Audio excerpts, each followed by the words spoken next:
The berm design for the pond used in this course will emulate the dry detention pond that was optimized in grading optimization. The following diagram, taken from the grading optimization, illustrates the dimension used to grade the berm and safety bench. To replicate the interior pond slope for the final design, generic links from the out-of-the-box Civil 3D sub-assemblies will be used.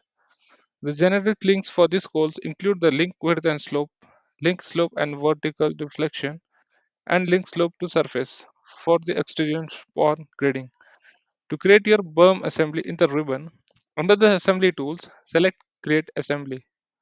Specify a name for your assembly, then click OK to place the new assembly into your drawing. The newly placed assembly can be identified using the cursor tooltips. To build out the berm assembly, open the Civil 3D tool palette from the Ribbon Home tab, Palettes panel.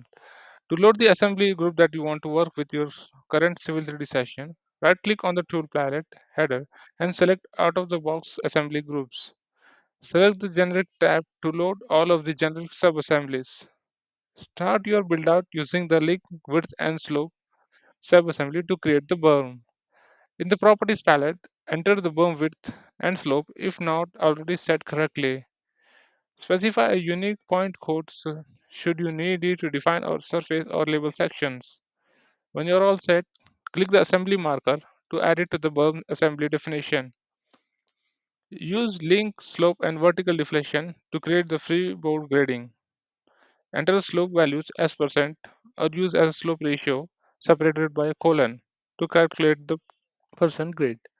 Enter the freeboard depth as vertical deflection, preceding the value with a hyphen to force it to slope downward.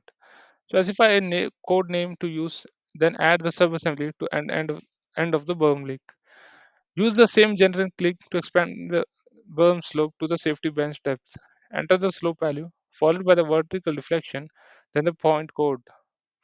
Notice that the most generic links are assigned to the link code top and datum. It is important to keep these links named for modeling the corridor surface in a later step.